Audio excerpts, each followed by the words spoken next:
Welcome to another session. I hope you're well. Today I am going to be speaking regarding dating, and I am going to speak to both sexes, and I guess without any particular reference to age groups. I hope you find this useful. I sat down a few minutes ago and I was trying to formulate or think about what I could share. And I wrote down on a blank sheet of paper, date with intention. And as I wrote the first few words, something triggered in my head, something occurred to me, which was that there was something incomplete about just that one sentence. And I found, as I started to write, I identified 12 other, you might say, statements that were just as important as the first. And so I decided perhaps what I should do is talk about dating, and rather than try to produce or provide a very long session covering each of the various subsections, that I should simply do a session each, talking about dating. But to kick things off, let me begin with the first, but let me run through what I have listed as necessary. Now, these are not, they're sufficient. They're necessary, but they're not necessarily, you might say, complete. You can add more to this list and you can modify and you can change. But these were the first few thoughts that came to mind as I started to write. I'll begin with the first. Once I have run through the 13 items, and if I can expand on each, or some, or just one in today's session, then I'll do my best to do that. Now, when it comes to dating, most people, like I did, we are lost. We make mistakes. For a very strange reason, our parents, our guardians, our mums and dads, seem to teach us everything about life. But when it comes to dating, when it comes to sex, there's a cautious approach that is often taken. There are more parents who avoid the conversation of dating than there are parents who engage in the conversation about dating. Now, that has changed over the past decade, as we have seen universities and higher educations and lower educations, or schools and even preschools, start to introduce sexual education into the curriculum. So parents have been forced to talk about it. In any case, one of my observations from my lived experience is a simple one. I don't think I was taught, guided, provided with a blueprint to follow that could lead to success. In many ways, we are almost encouraged, partly to do with societal changes, the Disneyfication of the West, Hallmark, romance novels, romance movies. We've been raised to just go back based on our feelings, and let your feelings guide you. Now, if you've listened to any of my sessions from the past, I'm very big on understanding who you are. And I talk about the part of us that we call the intellect, and how we have intellectual faculties, and how each of those faculties have to be trained. We have to study, learn, and then implement and master and continue to perfect each of our intellectual faculties. Therefore, we are long learning, long-lived students. We never graduate. And so if you begin the process of dating just based on your feelings and your emotions, you will make mistakes. I have made so many mistakes. So in today's session, I'm going to give you a few things, like this are thought triggers, things to guide you and things that you can stop. And that might cause you to hesitate. Even when your heart is saying go, your head should be saying hesitate. So let's go through the list of 13 items. Now, the first I said is date with intention. That's the first. Number 2, date with the end in mind. Date with specificity and purpose. That's number 3. Number 4, date based on probabilities, not possibilities. Number 5, date with a timeline in mind. Number 6, date with review moments in your timeline. Number 7, date without promises. Number 8, date with promises. Number 9, date with open communication. And number 10, date realistically, not idealistically. Number 11, date without a third voice. Number 12, date with the right voices. And number 13, date with knowledge, understanding, and wisdom. Quite interesting. I hadn't thought about this until about a few minutes ago when I penned it down. And I think it would be remiss of me not to go through each of those 13 items and just explain or expand so that you understand what I mean. Let's start with the first. And wherever I get to in today's session, I will stop. I'll pick it up in the next session. But let's start with the first. Date with intention. I have, for much of my life, I dated without intentions. It was I guess a happenstance, luck, unplanned, but without intentions. And I found, if I look back at my relationships, the ones that I had, where I dated without intentions, they were like, or similar to a boat on the sea, or somewhere in the Atlantic or the Pacific Ocean, no sail, and the tide just blows the boat from here to there. No aim, and after a long time, after a number of days and months and sometimes weeks, you feel exhausted. Sometimes you're going around and around and around in a circle, not making any progress. Not because the person was not the right person, but more so because of myself. I didn't have my sails set. I didn't have a compass showing me my true north and my destination. Sometimes I didn't even try to either steer the boat in the right direction. I just allowed the wind to push me in whatever direction it wanted. I wasn't dating with intention. Intention simply means, what do you intend? It's simple. We don't have to make it too philosophical or complicated. What do you intend for yourself? Not for the relationship. And this is a big mistake most people make, young people especially, as I did. We go into a relationship or we meet people and we try to figure out what the relationship needs. As though we've created this organism and we're asking, what does the relationship need? We skip the first question, which is what do I need? Self-interest is the paradigm across human beings. There's nothing wrong in asking the question, what do I need? Once you've asked that question, the second question is, what does the other person need?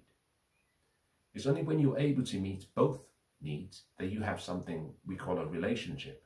And then the question 3 is then, what does the relationship need?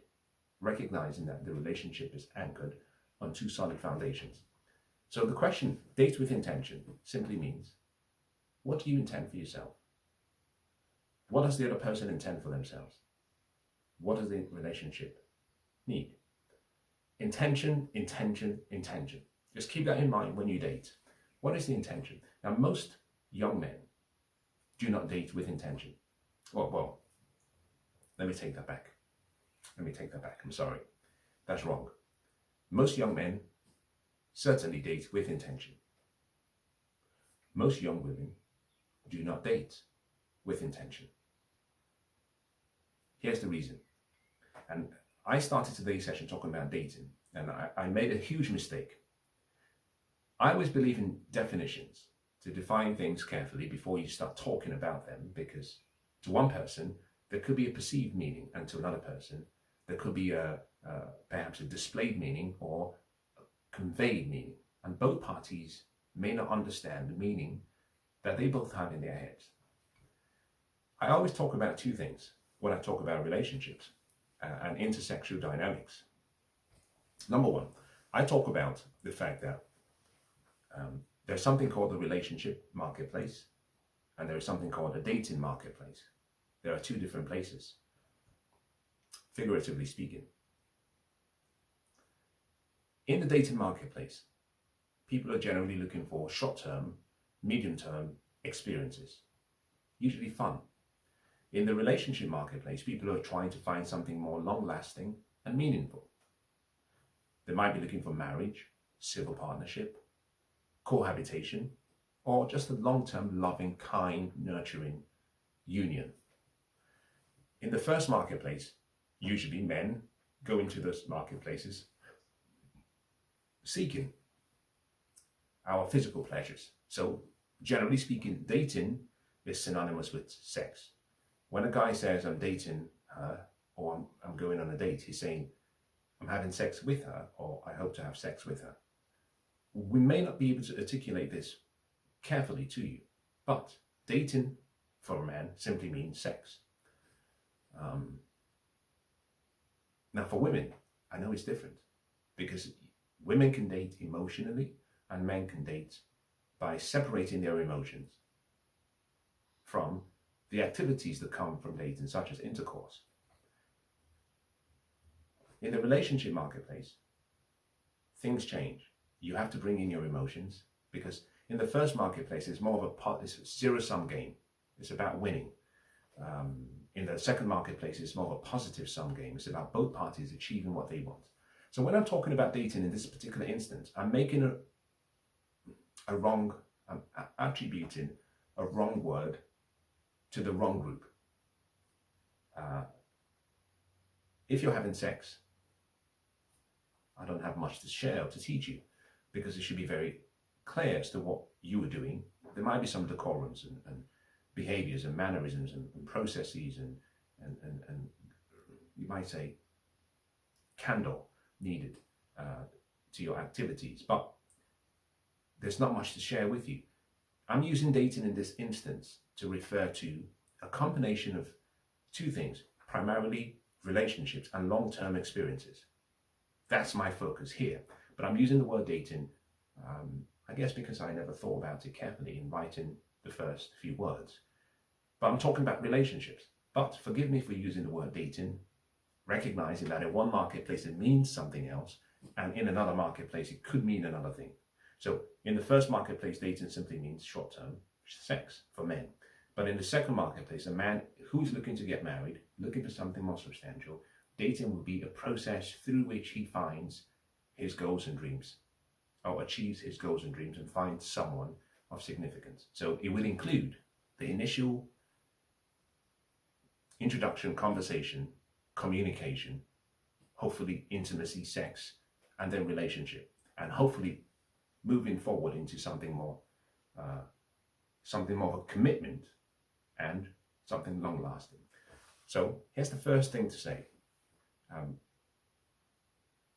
Two parties in either market, a man and a woman, seldom have the same goals in mind. Seldom. It's very important to understand what you want and what they might want. And then you can have what's called a value exchange, fair exchange. In any case, let me start with today's session. Date with intention simply means I have met so many people, young women, older women, young men and older men who are looking for something meaningful, but they do not date with intention. Intention simply means you have an idea about what you want and you have clarity of that idea. My preference is always to, my great teacher says, a blunt pencil is better than the sharpest mind. Write it down. Do not trust your memory. Do not commit to memory things that you can also commit to writing. Just to remind yourself so you can always remember what you want.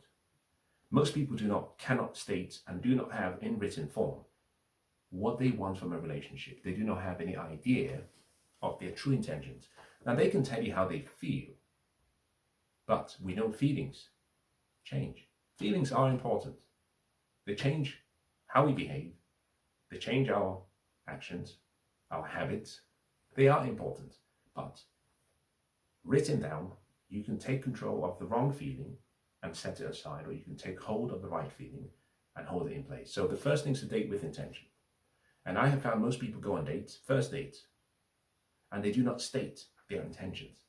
For some reason, we feel as though people will judge us. So whether you are 22 or 35, date with intentions. The older you get, the more your intention should be on the table on the first meet. I'll say this, I have met only one woman in all of my life who, on the first date, stated her intentions. One woman.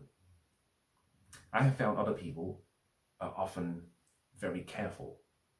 They don't want to scare the person away. For example, if she is in her 30s, mid-30s, and she really wants to be united and have a long-lasting relationship with a man, she's worried that if she says, I would like to have kids, and I would like to be married in the next year, she fears that it might drive him away. It should drive the wrong people away, and it should attract the right people into your life. So most women will not state their intentions. Men, on the other hand, both those in the first marketplace and those in the second marketplace, come into the conversation on first date, and they do not state their intention. It's almost as though they're worried about being judged. You should be judged, because you have a value system, a hierarchy of needs, an importance. One person might consider certain things and what they want as more important than others, and therefore your intentions identify your hierarchy of needs. So men will go into opportunities, and they got on a first date, and on the second date, and on the third date, and they don't understand the woman could be enjoying his company, but she doesn't really know what he wants and when he wants it. So number one is date with intentions. Now number two is date with the end in mind. I did a session yesterday in which I talked about Stephen Covey. He was a business mind, a consultant, and he said something that has always been with me since I first heard the sentence. He said, begin with the end in mind. Begin with the end in mind. In other words, if you know what you want, start from that end, not from here. Modern dating is about beginning with the start point in mind. So when people say, well, we met each other and we'll just see how things go.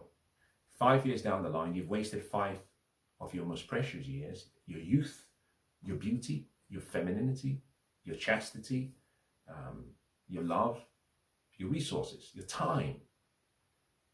And 5 years down the line, you realize, well, this is not really for me. Well, it was never for you from day one. The only difference was you did not begin with the end in mind.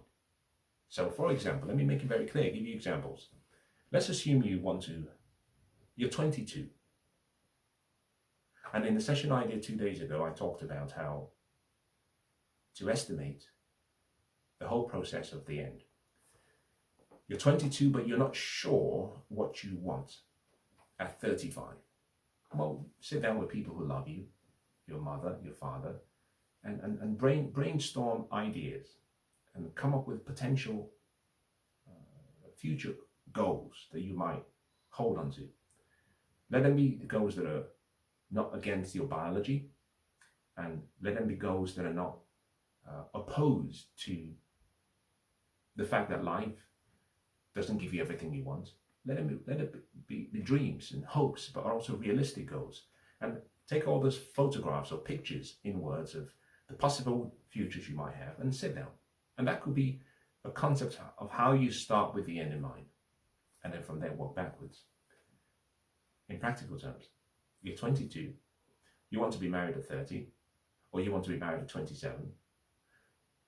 You want to have 3 kids. You're going to stair-step those kids, 135, or 123, or 146, whichever. You will stay with the kids until they get to about 4 years, the youngest, before you go back to work. So you'll be off work for 10 years.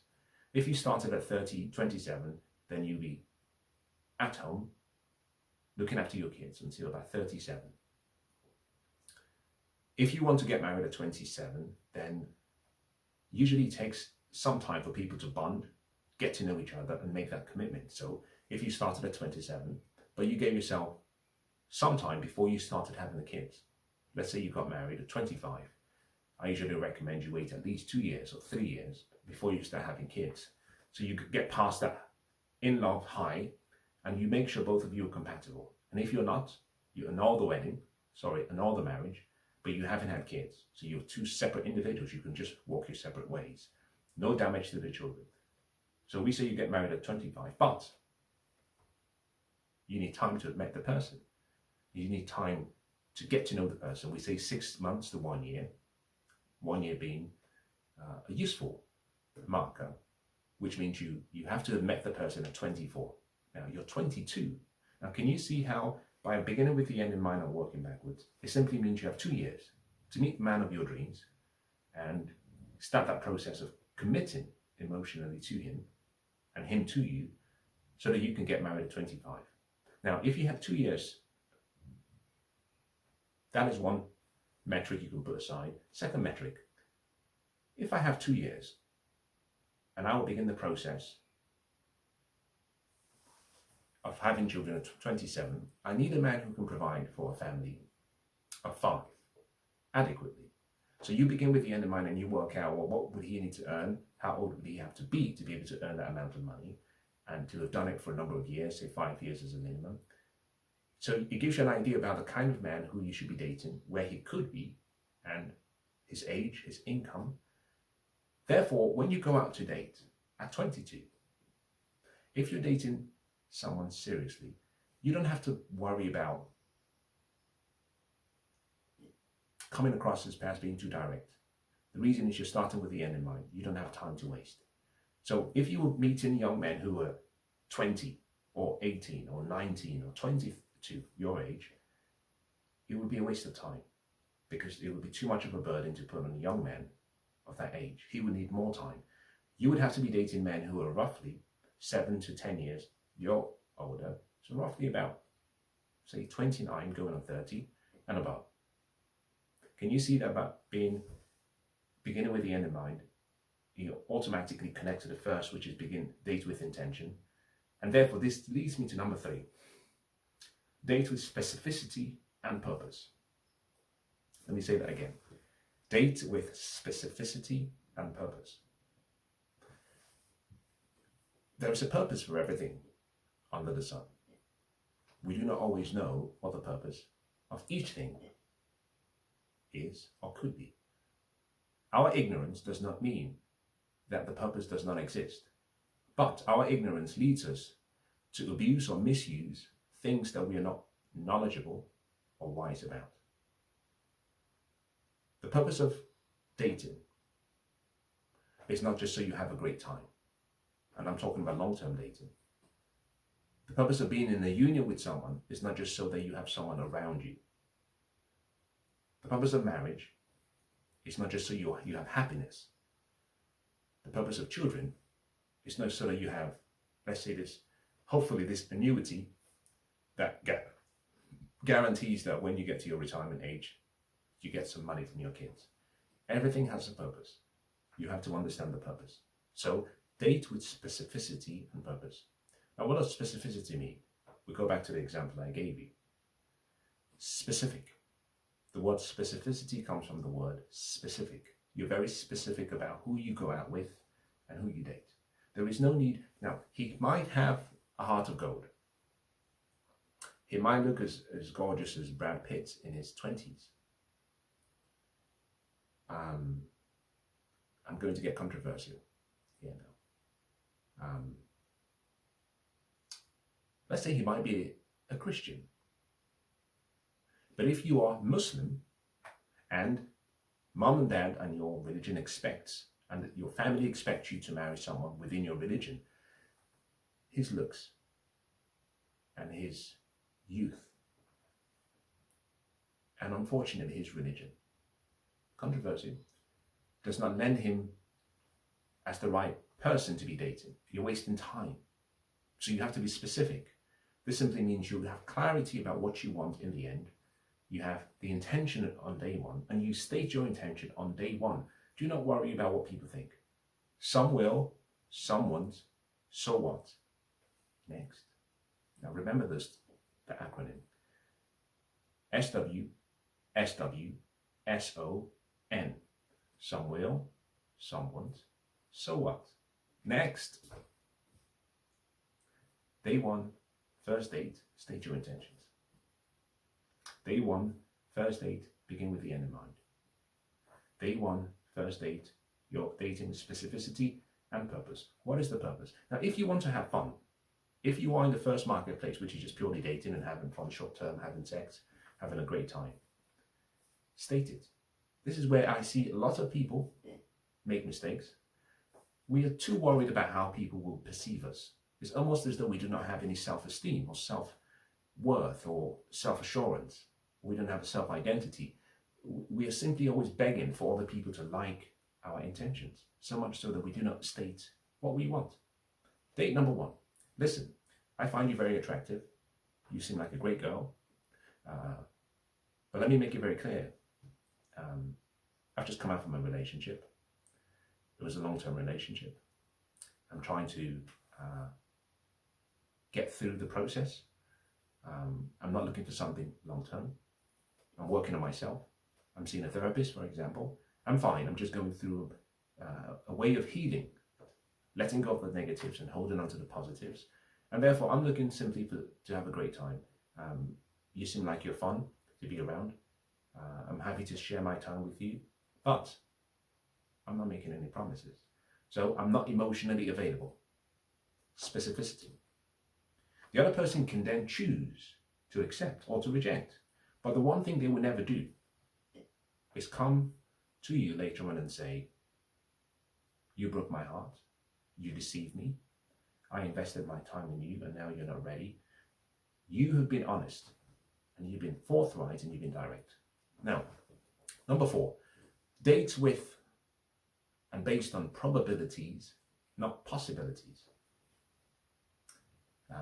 I'm going to give you something I think you should hold on to. It's called the 3P test. Whenever you meet someone and you're dating, always ask the 3P test. Is it possible? Is it plausible? Is it probable? The 3P test. Many things are possible. Fewer things are plausible. And even a tiny majority, and fewer, are probable. Possibility, there's a possibility that we can build a ladder to the moon. Yes. Plausibility. Is there a likelihood that we can do it? Has it been done before? Are there any examples? No. Probabilities. If there are examples that it has been done before, considering when it was done, what is the likelihood? Now we're talking about probability distribution and statistics. What is the likelihood? Is it 1%, 2%, 3%, 4%? The Wright brothers flew for the first time, and they said, we kept the plane up there for 13 seconds. Now, let's use the Wright brothers as a good example.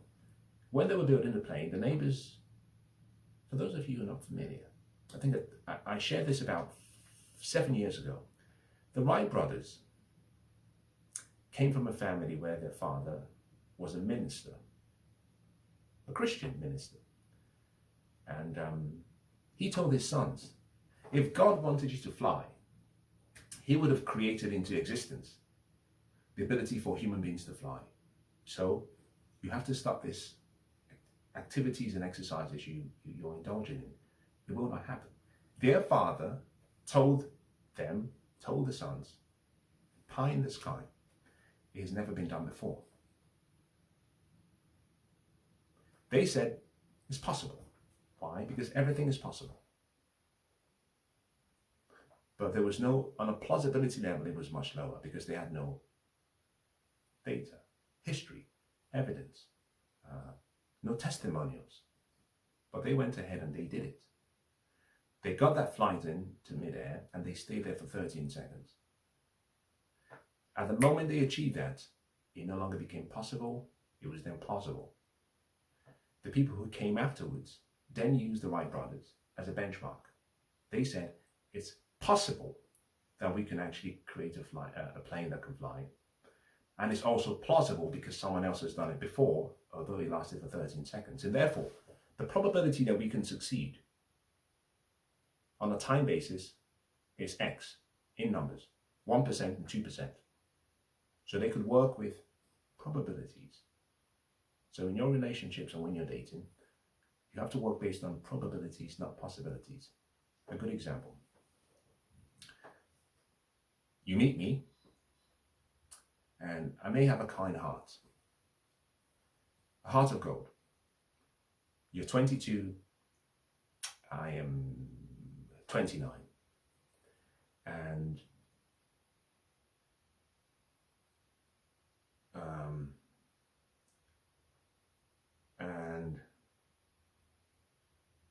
sorry, I got distracted. I come up with you and I explain to you my dreams and my goals. You want to be, you're 22, we should be kicking things off at roughly about 24, so that by 25, we're getting married. So we roughly have 2 years plus. And let's assume that I'm working in my final year as a medical student. I haven't graduated yet. I intend to graduate and obviously first of all do my first placement, and I will need about 3 years to get to that point where I start to earn a reasonable sum, but not enough to meet your dreams of 3 kids at 27. It becomes very easy. It's a probability game then. You can place numbers on the whole experience very, very quickly on the basis that you don't have to speculate. You can ask a simple question. Is there any evidence that he has done it before? Can I see your pay slips and see the salaries you've earned? Can I see your academic qualifications in the past 5 years to show you've actually passed every single class, and therefore you will graduate from your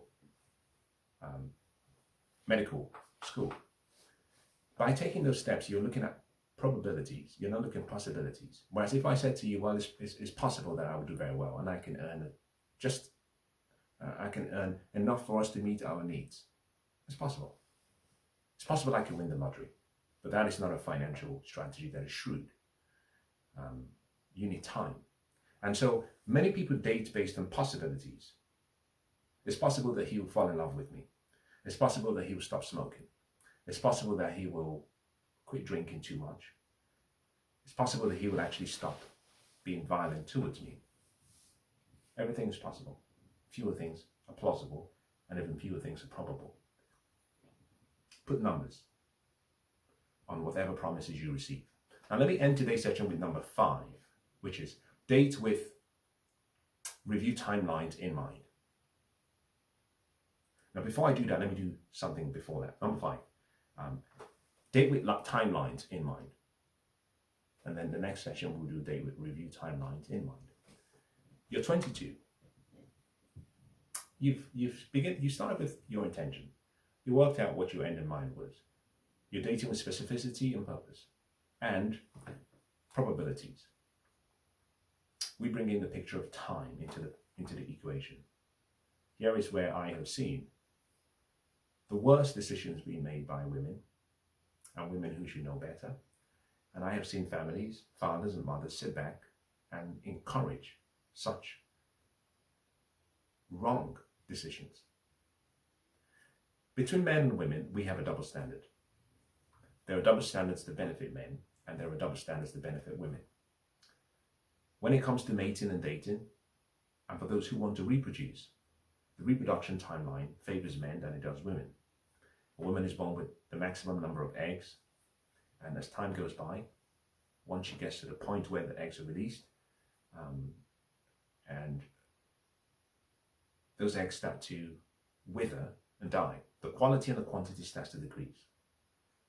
Men, we produce sperm, and we can produce sperm until our 80s. The quality of the sperm may not be as strong or as good, but we don't have that restriction. We're not born with everything given to us from a reproduction perspective, and therefore time plays as an ally rather than a foe. So when I talk about timelines, you're 22.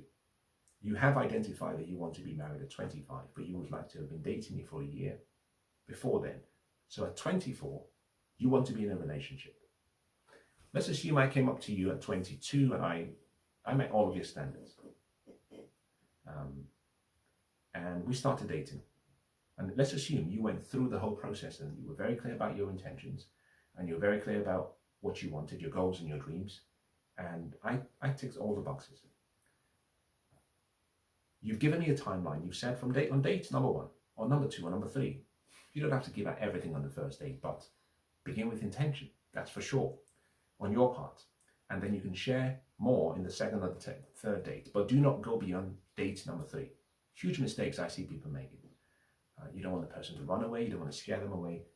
You should be looking to scare people away on date number 1 so that the right people for you stay and the wrong people exit stage left. Timeline simply means you simply say, I'd like to be married by this particular date. So if I came to you on the first day, you're age 22, after the first 3 months, you should I'll do something, I'm sorry. Let me combine the two, number 5 and number 6. Number 5 is date with a timeline. Number 6 is date with a review period in that timeline. You stated what you wanted, and you have a review period scheduled into your calendar for revisiting both of your goals and your dreams to make sure both of you are on the right direction. It would be the same as traveling with a sat-nav. You drive for a few, make sure you are on track. You're traveling in the direction of your dreams, that you haven't deviated and taken a detour. So after 3 months, you revisit. And don't be afraid to revisit conversations. Have the tough conversations early. And I have seen women, particularly women, get to their 30s and late 30s going on 40s and they're terrified. They've been with him for 10 years and they don't know what the future holds. What an awful thing. They've given him their best years. Some have been with him for 15 years. We started dating when I was 25 and I've been with him for 10 years. I'm 35 now. And I still do not know whether he will marry me, whether he wants to marry me, and what he wants for us. Oh, I've been dating for 15 years and I'm none the wiser. I've even given him kids in the process. And I'm none the wiser. Reason? They did not start with all of these conditions. 3 months is a review period. 6 months is a review period. 9 months is a review period. 1 year is a review period. Here's the key thing. If you're sure you want to be married, and let's just assume you're 34, 35, and you've met a man who wants to be married, it shouldn't take more than 6 months for both of you to be married. Why? Because he is ready, you are ready, get on with it. If you're 22, you have more time to waste and more time to wait to make sure you get it right. But guess what? There are no guarantees in life. In a finite world, guarantees are not compatible with freedom. Except you have a slave, people have a right to choose or to void their choices. You will never have all the answers. There are no guarantees. So 3, 6, 9, 12. You shouldn't be dating anyone for more than 12 months if they do not want exactly what you want. I don't care who the person is and how great they are, how charming they are, how much potential they have. You should not. 3 months we'll review my goals, my dreams, and your goals and your dreams. And we say, are we still aligned? Is our desired outcome consistent with our actual results? Are we moving in the direction of our dreams? Or have we deviated? Are we different people? 6 months, review timeline. 9 months, review timeline. 12 months, review timeline. If at any time during that process, it doesn't matter how great the relationship is. If the person has out. If the person has shared with you that they have changed their objectives and their dreams and their goals, you have to revisit whether the relationship is viable going forward. There's something called the sunk cost fallacy. Good example. I walk into the Royal Mail post office, and there are 4 people ahead of me, and there are 4 clerks waiting to serve us. I wait for 5 minutes. The line has moved forward by 2 people. There are now 2 people ahead of me. 2 of the stalls close. There are 2 other people serving. I wait another 10 minutes, and it's not moving. Nothing has moved. 5 minutes, 2 people move. 10 minutes, no movement. Wow. Suddenly, I'm there 30 minutes waiting, and I haven't moved. I'm still 2 people ahead of me. I look at my time and I say, oh shit, Christ, half an hour. I came to the post office during my lunch break. I've got half an hour left and I have to get lunch. People make a sunk cost fallacy. They simply say, well, I've already invested 30 minutes here, so I may as well just wait. Sometimes they're there for an hour, 15 minutes. Why? Because they couldn't recognize and reappraise whether that decision was the right decision at that time. Forget what you've spent. Forget how long you've dated. Oh, we've been dating for 4 years. And he's just expressed to me that he doesn't think he wants to have children. And from day one, I told him I really, really want to have children. And I am now 32. Don't try to change his mind. Give him a kiss on the forehead and simply say, I love you, but I love myself much more, my dreams, much more than you. I wish you all the best. It doesn't matter how much you've invested. If they do not have the same goals as you, you are not equally yoked. 2 cannot walk together except they agree. Give them a kiss on the forehead. Wish them well. No ill thoughts. But you have to reappraise and recalculate and get yourself back on frame, because you're out of frame. Here's the good thing. If you don't, a time will come when you wake up in the morning and you realize you gave up on your dreams. You sacrificed, and you have resentment for that same person.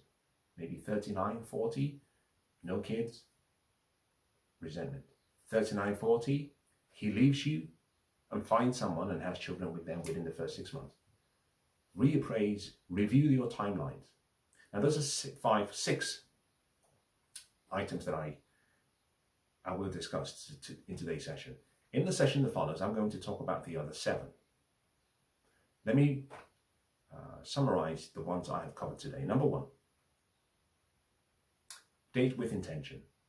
Number 2, date with the end in mind. Number 3, date with specificity and purpose. Number 4, date with probabilities in mind rather than possibilities.